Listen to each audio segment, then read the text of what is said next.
of the Kennedy assassination. But 24 hours after his arrival in this embattled parish, that was exactly the position in which he found himself. Was it possible that a group of long unsolved race murders in this neglected corner of the South held the key to the biggest cold case in American history? Given what he'd learned in the past 12 hours, it just might be. Texas bordered Louisiana, after all, and in 1963, Dallas had been a fundamentalist redoubt of reactionary political conservatism, seething with rabid Kennedy hatred. More unsettling still, in that era, Dallas had been a feudal possession of New Orleans mob boss Carlos Marcello. For decades, finding a link between Marcello and Dealey Plaza had proved maddeningly elusive. But today, new evidence had emerged, revealing a credible plan by the Double Eagle Group to assassinate Robert Kennedy in April of 1968, as well as actions by the group's founder that suggested complicity in the 1963 assassination. Kaiser had long known of a connection between certain Double Eagles and Carlos Marcello. And while he could not explain his certainty, he sensed that the missing links that would tie Marcello to the dead president would soon be within his reach.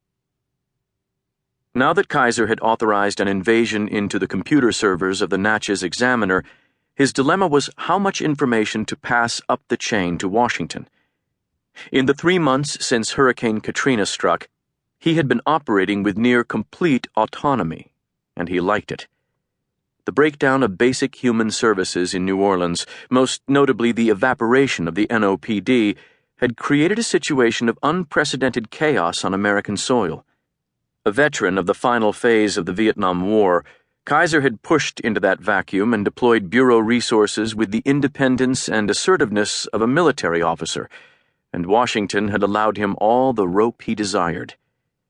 The fact that New Orleans lay in a part of the country that the D.C. nabobs never thought much about had been useful in this regard. But Kaiser knew all too well that once he started passing explosive information up the chain, those same bureaucrats would instantly go into ass-covering mode and force his operation to a grinding halt. And almost nothing was more explosive than evidence tying the New Orleans Mafia and a violent offshoot of the Ku Klux Klan to Dealey Plaza. What Kaiser wanted most was time and freedom to follow the leads he'd unearthed, to wherever they led, unhampered by oversight and regardless of consequences. J. Edgar Hoover might be long dead, but his paranoid ghost still haunted the halls of FBI headquarters on Pennsylvania Avenue. Already 2 men had died since Kaiser and his team had driven north from New Orleans to Vidalia, and more had died in the days before that. These deaths had not gone unnoticed in Washington, and by early this evening a few reporters at national newspapers had picked up on the violent doings in the back country of Louisiana.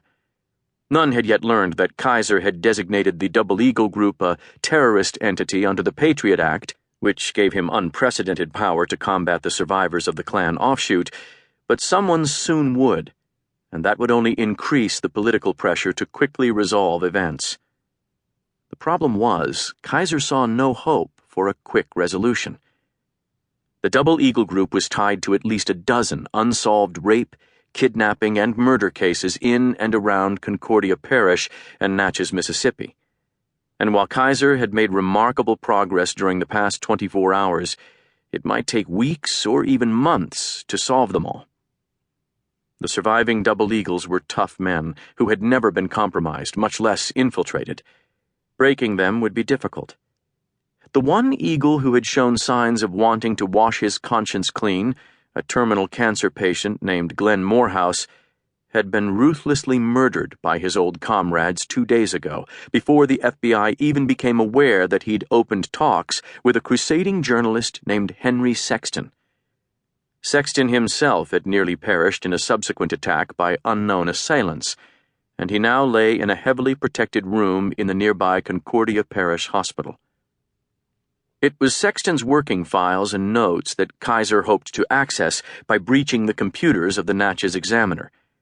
Early that morning, Kaiser had learned from Sexton's girlfriend that the injured reporter had given a bundle of moleskin notebooks containing the results of years of Double Eagle investigations to